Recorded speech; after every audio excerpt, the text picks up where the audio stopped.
So we want to come up here and share with you guys a little bit about something that's been kind of really dear and near to us in our hearts, something that I would say in what we do and with coaching people and in our realm of work comes up so much as we are mentoring and helping people develop to the person they desire to be in health and in business, which is integrating life with a full schedule.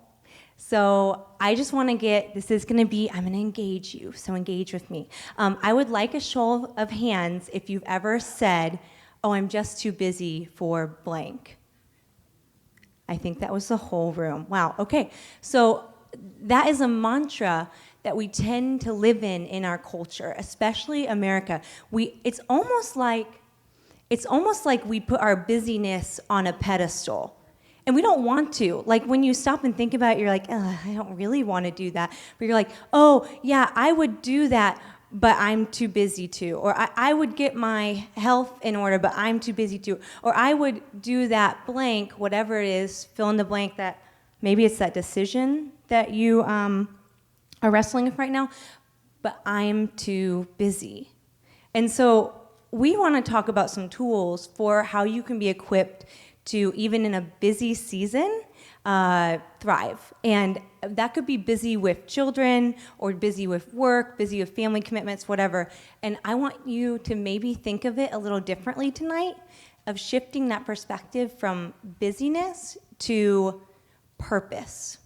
Sometimes people will say to us, especially because we work with a lot of people, oh, I didn't want to take your time. I know you're busy. And I'm like, I'm not too busy for you. I'm living on purpose with the things that matter to me. We are living a full but intentional life of purpose. So with that being said, I want to share just a little background of our story. So we've been together for like 13 years, happily married for 7 most of the time. Hold on. That's the entire time we've been married. All 7 years have been happy. And so we have 2 little boys. I jokingly say we have 2 boys, but it feels like we have 22 boys.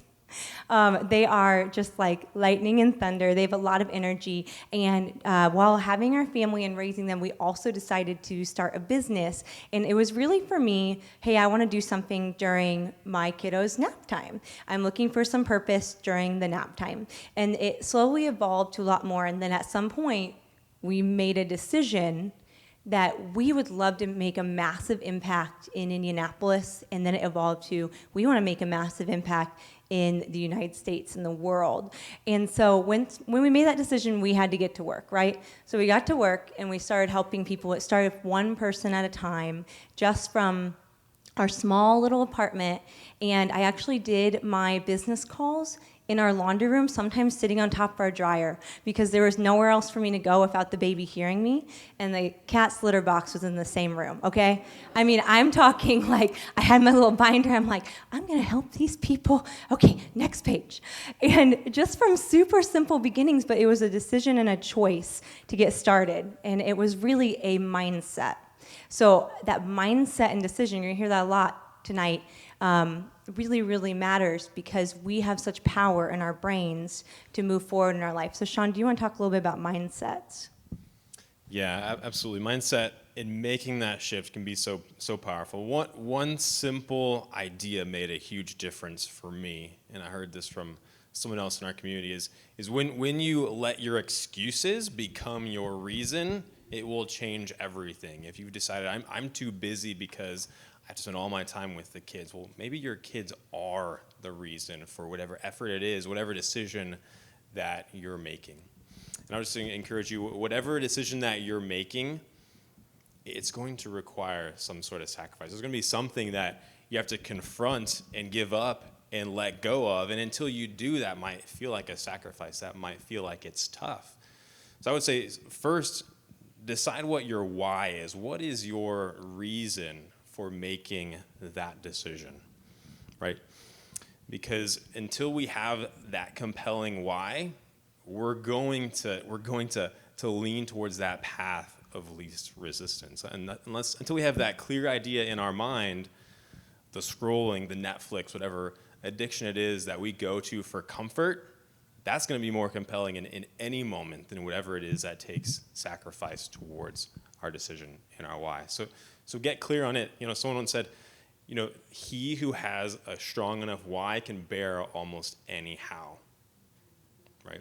So keep that in mind. Write that one down. That's a good one. And if you're not sure of what your why is, it may be multiple things. And for me personally, I have a whole list of reasons why. One of them is that I want 7 years happy marriage to become 70 and beyond happy years of marriage. I want my 2 boys who are 6 and 4 to grow up to be a 60-year-old and beyond of men who have their own impact in the world and fill up spaces bigger than this to inspire people.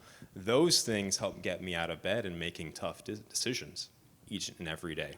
So write those things down, get clear, and let them change and be willing to work with them over time. But another thing that we've done to help connect ourselves to that why is also, it's a popular thing, but we did create a vision board. So, having those statements that are written out help us connect our head to those ideas and our thoughts, and having a picture of a vision board and images of those things that we're seeking. Some of them are of our family, some of them are things that just represent ideas that we're working towards. Those things help connect our heart to what we're trying to create in our why. So when you can connect your heart and your head, that creates a powerful force. Yeah, absolutely. And as you are desiring to create more in your life, keep in mind that your life is truly a marathon, not a sprint. And now, don't get me wrong, sometimes we need to pick up the pace a little bit and move along. You know when you need to do that. Some of you need to learn to run in a marathon, though, because you're sprinting so hard, you're going to burn out. We have to find that sweet spot where you're living in purpose and momentum, and then you're also refilling the tank so that you're able to keep going. So this is a marathon, not a sprint in our life. And I also mentioned that too because we can sometimes only dream so far. It's so funny. Little kids, they have an amazing ability to dream, don't they? You're like, what do you want to be when you grow up? And my kids, they are like construction workers all the way, and I just want to dig in the dirt. And I'm like, okay, cool. We can totally do that. We can do whatever you want. And sometimes the next day it's like, I want to be an astronaut. So it's all sorts of things that they want to do. They can dream and see a picture, and somewhere around, I don't know what age, we stop dreaming. We're told that we're not allowed to. And I just want to encourage you tonight, I don't need to give you permission, but if no one has given you permission in your adult life to start dreaming again, and you feel that it's a foolish thing to dream, I want to encourage you to dream again, because that's how you're going to get into the creative process. And maybe for you, you can't even look at the marathon. You can't even look at the half marathon or the 5K of your life that far out. You're like, that's scary, Megan. I can't think 5 years out, 10 years out. I can barely think a year out. Okay, can we think 1 month out? How far out can you think today? And it's wherever it is, that's okay. And go there. So let's say for you, I can think 3 months out with dreaming through where we could be of getting out of debt. Like, let's just use that as an easy example. And then work your way backwards. Okay, so I'm in this much debt. What would it take? Sorry, that's a heavy subject, but what would it take to make that happen? And you step backwards to where you're at in your current reality and build those steps to make that happen. So it is a marathon, not a sprint. And we need to be willing to shift. We need to shift because things will change. We will change. You will evolve as you make the decision that I want to move forward in my life. I'm tired of Groundhog's Day, of the same day, the same year over and over again. I desire to move forward. You're going to have to shift. And it won't always be easy. There's going to be sometimes friends that you're going to still be their friend and love them, but maybe you're not spending all your time every weekend with them. There's going to be decisions you need to make of, like, that's not serving us how we stay up late every night, watching whatever crap TV for an hour or two, and then we wake up so tired we can't get our day started, and it feels the same. I'm ready to shift that. Or maybe it's just little tweaks and where you spend your time throughout the day. I don't know, you probably know what it is though, and you need to be willing to constantly shift. And one really good tip for that we've learned along the way is to make a time where you are reflecting of you. Like a weekly appointment of you is on my calendar. Like I'm having a weekly appointment with Megan to talk with Megan about the stuff Megan needs to sort out. And you can have that time for you too. And if you're in a relationship, I really encourage you to have that time with your spouse. And we'll give a few actions, but where you go through those things that you want to. So speaking of shift, we're going to take a shift from mindset into some clear action steps that I think everyone can walk away with. Awesome. Okay, so he's keeping me on track because I'm not watching my time. So I'm gonna go to my next page. So this is me. I'm like the free spirit, like Tia, and he's like, okay, come on, I'm just gonna move you along here so you stay on point. But it's good. So we want to be using our calendars. If you don't use a calendar and you're like, Megan, that's not my thing, I encourage you to make it your thing. If you desire to move forward in your life, start using your calendar. It is the most powerful tool. It can be as simple as a paper calendar or your Google Calendar. I personally like to use the Panda Planner, and I like to write out my top 5 priorities for the day. I'm just curious, how many of you do, it's okay if you don't, how many of you do use calendars right now? Okay, cool, so a lot of us. And if you're not new to that, then, or if you haven't used that and you're new to it, that's okay. It's just a small shift. We just talked about that, about adaptability. And I want you to look at your top few priorities for the day. I always like to say, what are my top 5 priorities for the day? And I get clear on them of what I want to do that day, and then where am I going to find the time for it, and plugging it into my calendar at that point so it doesn't just become a wish. Have those weekly planning meetings with your spouse, or if you're single, where you are planning out your week, you're looking at your time intentionally. Sean, do you want to list off any of the things we look at? Yeah. Well, first of all, I used to think that it wasn't right that I had to put my family and kids on the calendar. I thought they're too important to put on the calendar. And then I realized my thinking was completely reversed. My family and kids need to be important enough that I put them on the calendar first, and the rest of my life is molded around that. So a couple things that we discuss each time that we have that meeting is we look 2 weeks out, because it just helps, because sometimes a week can happen fast, is do we have time just to have a date together, just to reconnect? Life happens quick. Can we have some conversations? And then social time, are we getting together and building relationships with the people in our life? And do we have some time that we're going to go and do something intentional as a family? And so we make sure that that's part of our conversation each week.